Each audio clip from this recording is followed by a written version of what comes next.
Hey guys, welcome back. Today we're going to do Extremity issue number 11 by Skybound Image by Danny Warren Johnson, Mike Spicer. We are already almost at the end, and I must say, for me, this book is a little bit hit and miss. I've read this, and we're going to go over this, and I came to the conclusion that this is not a bad book, but I'm not connecting with it. And that's a problem for me because if I'm not connecting with the people here in this book, therefore I really don't care how it ends or what happens to those people. This whole book is about war is bad, two clans going at each other's throats because what happened in the past. We don't see what happened in the past, we're only being told what happens in the past. Then there is this some kind of a miracle robot comes out of nowhere that is some kind of a secret weapon or so whatever. And this young woman's brother decides to have some kind of a friendship with it. And then that is where the whole thing almost evolves around, except that war is bad and we need to come together to beat the bad guy, right? And I think it just misses the mark completely. I'm going to tell you along the way what I think about it, so let's dive in. This is happening. Now, let's skip this for now. So this woman says, a being known as Shiloh, that's the robot that I'm talking about, they hoped it was their protector. It turned out to be something that, I don't know, it completely malfunctioned. Let's leave it at that.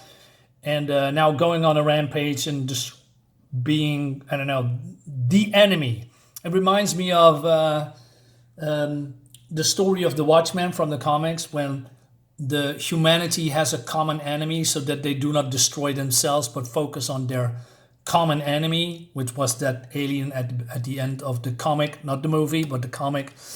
This feels a little bit similar like that, but then totally different. And so it's all about, woe is me a little bit. That's how I feel it. Instead of, oh yeah, I know you wouldn't probably follow me. And then say, oh yeah, but we're going to follow you till the death. I mean, it's a little bit over the top when the writer Mike Spice says, oh guys, you need to feel something from these characters. These characters are, in peril. They need to have sympathy. Well, we have to have sympathy for them. It's not how I feel it. Anyway, so we have Rollo. Rollo is destroying this thing, this floating camera, which in my opinion was part of the robot Shiloh, right? But he says, I need what's inside you for something bigger. Okay, what is this thing, right? Anyway, so they're grabbing some guns from the old world. Again, this is the new world. The old world is probably our world. Some cataclysmic event happened and then this new world came to fruition, right? The thing is that the clans, the different clans are fighting with each other for reasons. One clan did something bad to the other clan, therefore they are basically at an eternal war. They all want to have revenge on each other. And then brother and sister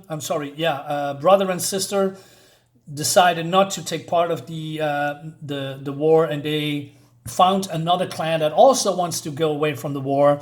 Therefore, they are in the middle, but they are being sucked into that war again because of this big creature that is now on the loose. So we see now the leader of this particular group saying to the daughter of the queen, the other enemy, saying, hey, we're going to Paznina, which I still think is a stupid name. It doesn't roll really well from the tongue, but still, that's personal opinions. Said, hey, do you want to come with us and help fight the monster? But then one of the soldiers says, no, don't listen to them. There are lies. And then he's yelling at her because she says, yeah, I'm going, right? And then they are preparing themselves. And like I said, these are enemies from different clans. They did some terrible things to each other. I like this, this art in this sound effect. And they're basically going to war, right? They're going to Paznina because there is where this creature is going. Now, this big girl also said that they are created this creature. How?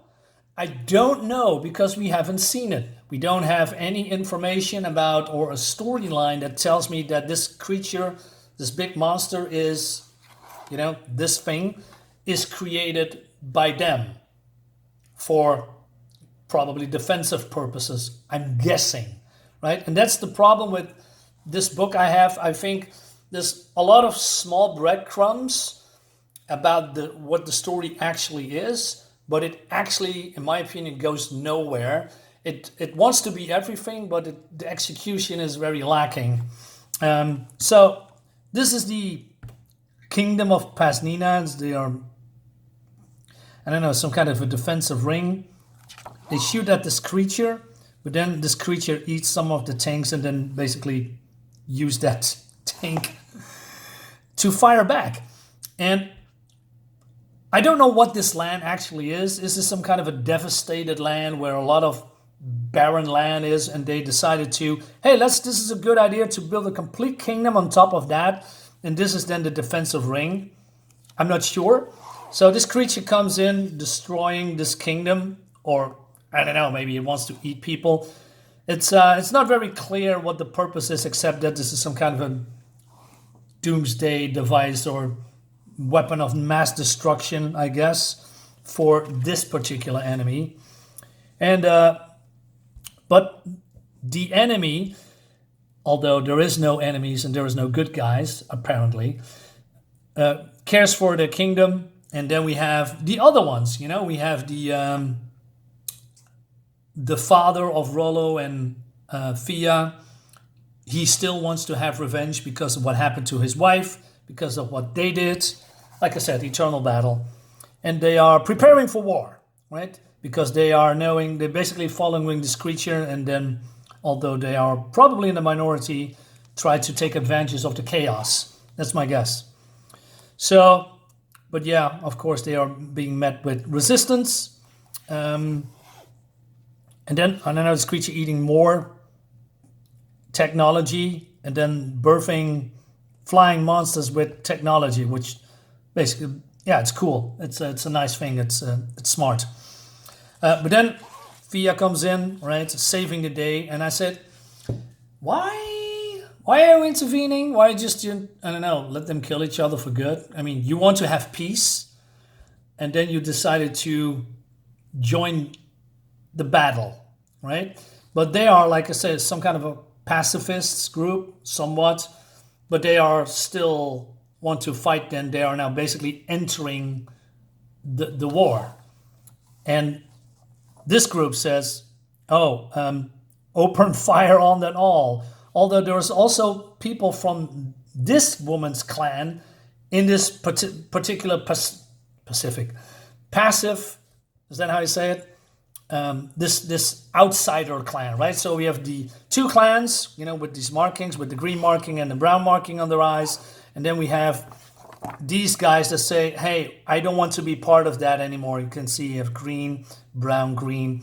But they are, I don't know, like I said. And they said, just kill them all. Okay, action, cool action. The action looks cool. And then she sees her father, but she's being shot. She's falling down. Creatures are coming to eat the bird. But then Thea comes in and, shooting them. But she's being attacked. And then, oh no! Or, oh yeah, her brother comes in with this so-called secret robot device. I mean, I have some kind of a similar plot to my comic. In my opinion, way better executed. But still, well, we find out if that's the case. Anyway, so he takes care of this monster, or these two monsters, saving his sister, right? And she says, I'm sorry, Thea. I'm sorry I didn't come earlier. And then, again, this effing face. Oh, man, I'm ashamed. I was there for you, but I didn't. All this over-the-top, forced emotional crap, in my opinion. So he's going to take on this monster that was once upon a time his friend. Coming back to that in a second. And then again, this oh no, he's crying for this robot friend that has now became a monster. And that leads us to the next issue. Coming back to this emotional stuff here, I don't mind emotional stuff. It's being well told and well executed. We never, ever, ever see in this comic that the robot and Rollo here are actually good friends. What I'm seeing that he is felt, I don't know, lonely or something, and he finds solace on of the connection that he made, not the robot, but he made with the robot, and therefore basically adopting this guy as a friend, although that's not really a friendship. A friendship comes from two sides when people help each other, talk with each other, having adventures with each other, or other stuff, right? We never see that. Just the writer tells me, oh, these are very good friends. But we never saw those things happening. We didn't see them connect with each other. We didn't see them bonding. We just see Rollo taking this robot guy under his wing, and that's it. We're not becoming friends or whatever. And he's now crying here. I think that is very over the top, very undeserved. It feels to me that the writer says, oh man, these guys are so good friends. You need to feel bad for this guy because he's taking on his friend right now. No. I mean, maybe if you've known each other for, I don't know, 5 or 10 years, then I say, yeah, probably. But that's not the case. You probably know each other for a couple of days at the most, maybe a week, something like that, or maybe half a year. I'm just not sure what the timeline is between these books. So it feels very unauthentic to me and very fake. That's also my biggest gripe. And also the fact that it's, okay, coming back to the war.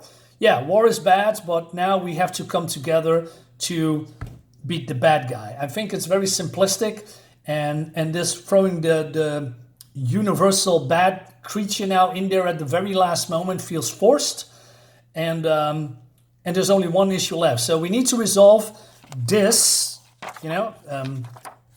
this particular part between her father, wants to take revenge on the queen, if that's going to be possible. Then we also, Thea is coming into the mix. And then also what's happening between Robot Guy and Rollo. Does he revert back? I didn't read the last issue. My prediction, this guy's going to die or he survives, but then, I don't know, Creature's going to revert himself to Robot Guy, and then they're having some kind of emotional moment, and then Thea is losing her dad or whatever, and then she has some kind of a closure at the end. The reason why I'm saying that, just give me a second.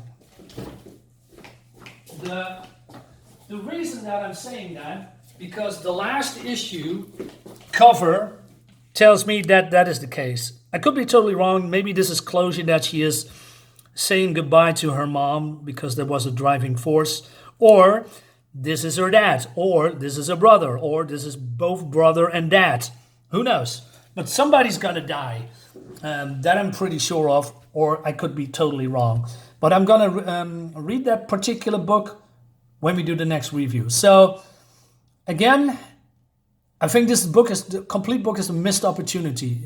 Too many breadcrumbs, too many mysteries, too many unanswered questions instead of, some clear answers. The only thing that I get is, well, you have to figure it out, Marinus, because we're giving you breadcrumbs, so therefore you must know what's going to happen. Yeah, if it's been well executed, I think it doesn't. So, yeah, that's me. Anyway, guys, that was my video. Hope you like it. See you next time. Leave a like, leave a comment. See you next time. Bye.